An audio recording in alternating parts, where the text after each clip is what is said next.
Et ce qui s'est passé en Côte d'Ivoire est fort. Le président Mamadi Doumbia, président général de la Guinée, vient en Côte d'Ivoire avec son épouse et toute une équipe dans le but de pouvoir rencontrer le président Alassane Ouattara de la Côte d'Ivoire. J'étais l'homme le plus heureux quand j'ai appris que je devais faire partie de cette délégation qui venait au niveau de la Côte d'Ivoire. J'étais totalement... C'est-à-dire, c'est comme un rêve qui devenait une réalité. À peine le président Mamadi Doumbia est venu, je vois bien sur le Facebook des petits plaisantins, des rigolos, des gens incapables de pouvoir régler les problèmes de terroristes dans leur pays, qui ont commencé déjà à vouloir manquer de respect aux deux présidents. Oh oui, voici les deux présidents soutenus par la France qui sont allés se retrouver dans le but de préparer des déstabilisations. Au diable d'une chose, vous savez, le président Alassane Ouattara, lui seul, peut gérer la Côte d'Ivoire. Excusez-moi, le Mali, le Niger, le Burkina, vous ajoutez même Guinée, vous prenez Sénégal, vous ajoutez encore Togo, Bénin, vous les engroupez et vous dites Papa Ado, nous souhaitons que tu puisses donner des directives pour voir ces pays-là connaître une évolution exceptionnelle. C'est son job, c'est pour ça qu'il a été formé, c'est pour ça qu'il a été directeur adjoint du FMI, c'est son talent. Il a pris la Côte d'Ivoire après une guerre de plus de 10 ans. Il a fait en sorte qu'il n'y a aucun de ces pays que je viens de citer qui peut s'arrêter pour manquer de respect à la Côte d'Ivoire sur le plan infrastructure, sur le plan développement, sur le plan richesse, sur le plan découverte des nouvelles richesses. Le président Mamadi Doumbia, de tous les présidents de l'Afrique de l'Ouest qui ont fait un coup d'État, est le plus maïs. C'est le plus intelligent. Lui, il a compris. On va écouter le discours du président Mamadi Doumbia, président de la Guinée. Il n'y a pas un pays de l'AES, Mali, Burkina, Niger. Si on veut s'asseoir pour parler bilan, eux tous là sont venus au pouvoir par un coup de force. Mais si on dit aujourd'hui bilan, qu'est-ce que tu as réalisé depuis que tu es au pouvoir? Il n'y a pas un pays qui peut s'arrêter devant la Guinée. Mais on va écouter son discours. Et il va vous donner des révélations dangereuses qu'il a eu à faire dans son discours. Écoutez son discours. Excellence, Monsieur le Président, chers grands frères, c'est un immense honneur pour moi d'effectuer cette visite en terre africaine de Côte d'Ivoire. Symbole de force, de résilience et de beauté. Une terre qui, sous votre leadership, Monsieur le Président, s'est affirmée comme un modèle de progrès, de stabilité et de vision pour notre continent. Je souhaite vous remercier sincèrement pour l'invitation que vous m'avez adressée et l'accueil chaleureux qui a été réservé à ma délégation ainsi qu'à moi-même. Monsieur le Président, ceci témoigne de l'estime que vous portez à la République de Guinée. Et à ma modeste personne, en cette heureuse occasion, permettez-moi, Monsieur le Président, de transmettre les salutations fraternelles du peuple de Guinée. Je suis ici non seulement en tant que président de la République de Guinée, mais en tant que frère, en tant qu'ami et en tant que fils d'Afrique. Monsieur le Président, dans le contexte géopolitique actuel, tant régional que mondial, je souhaite vous exprimer ma profonde admiration pour votre parcours exceptionnel à la tête de la Côte d'Ivoire. Votre leadership empreint de sagesse et de vision a transformé votre pays et inspiré de nombreuses nations à travers le continent africain. Depuis notre première rencontre à Conakry, Monsieur le Président, j'ai été marqué par votre humilité et le respect que vous avez vis-à-vis du peuple de Guinée. Ces jours, vous avez choisi la voie de la compréhension plutôt que celle du jugement. Nous savons aussi que vous avez joué un rôle auprès de vos pairs pour une meilleure compréhension du contexte guinéen. Je vous en remercie sincèrement. Je suis convaincu que la base d'une coopération efficace repose sur la confiance mutuelle, l'écoute et le respect. Ainsi, je veux vous assurer que ma volonté sincère de collaborer étroitement avec vous et d'apprendre avec humilité et gratitude de votre expérience inestimable et d'apprendre avec vous.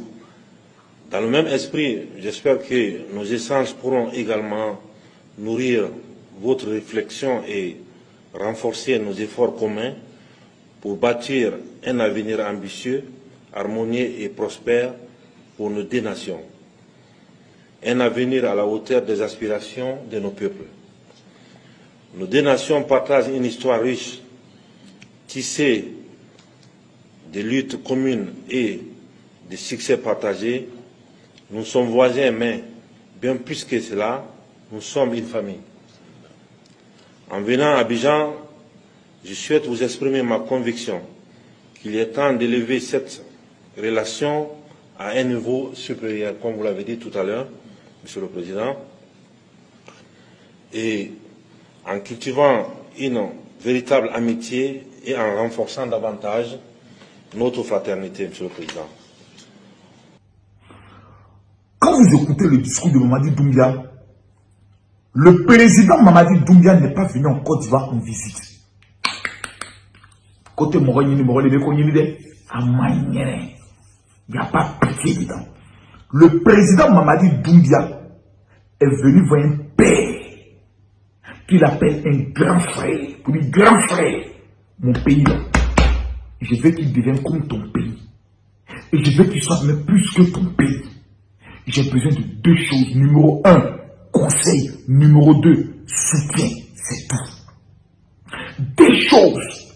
Regardez la politique. Jusqu'à dire un président, je me mets à votre disposition.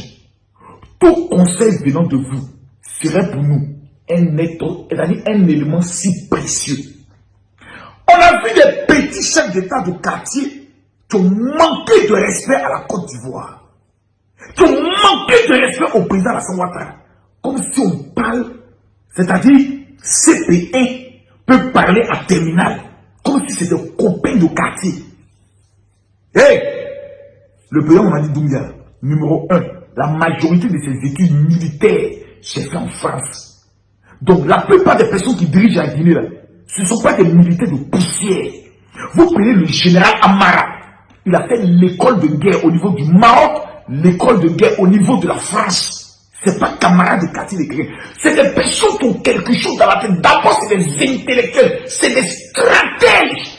Ils ont compris que pour atteindre le niveau du développement, pour que le Sénégal, la Côte d'Ivoire, le Mali, les pays qui les entourent, les respectent, il fallait qu'ils aient un allié sûr qui passe son coup de fil quand il dit allô, le monde entier est en bas.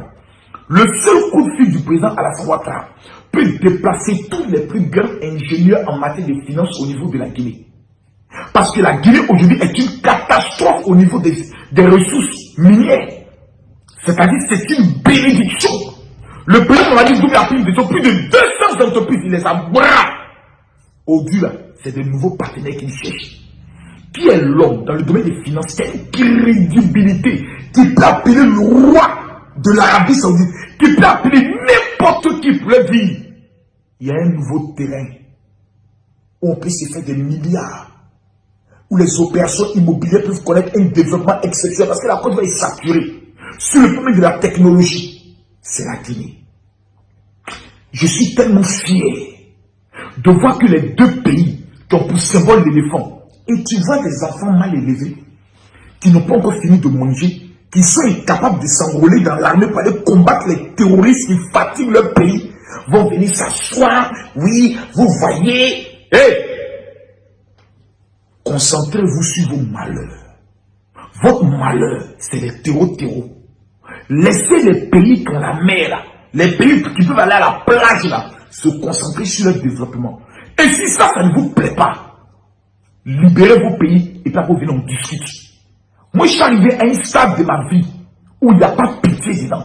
Parce que je constatais que la haine de certains pays-là, le souhait le plus ardent, c'est de voir nos pays-là disparaître, connaître la catastrophe. Et eux sont assis pour dire bravo, on est content. Donc, à partir de cet instant précis, que mon malheur peut être le bonheur de quelqu'un, je ne le vois plus comme un frère.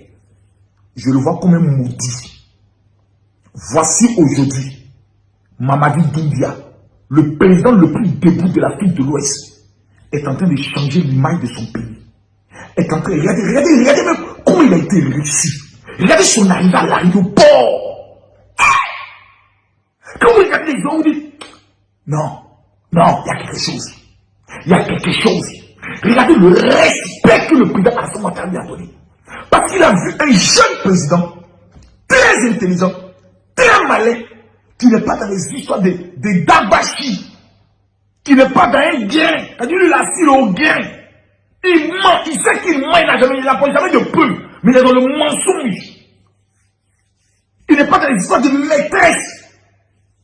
Mais c'est quelqu'un qui veut voir son pays avancer. C'est quelqu'un qui a un cœur pour son peuple. C'est quelqu'un qui ne veut pas son peuple dans de problèmes. Qui veut voir son pays connaître le développement. Rien d'autre. Papa Ado aujourd'hui, là, plus de 80 ans. Il a tout approuvé. Il a quel argent à chercher. Tout ce qu'il veut maintenant, c'est entrer au paradis, rencontrer Dieu, dire avec Dieu. Voici ce que j'ai fait.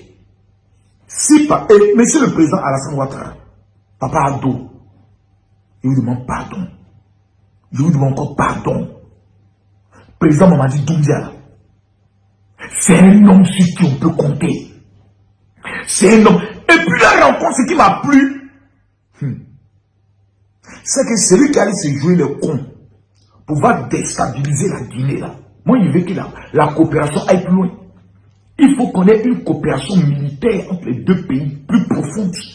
À tel point que tu attaques la Guinée, la Côte d'Ivoire répond. Tu attaques la Côte d'Ivoire, la Guinée répond automatiquement.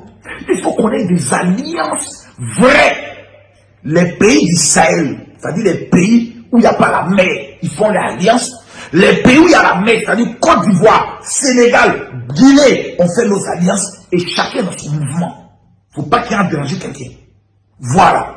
Parce que je comprends à la fin qu'il y a des personnes qui ont tellement manipulé le peuple que tous les souhaits, c'est que tout se gâte pour que ça puisse rester seulement que eux seuls.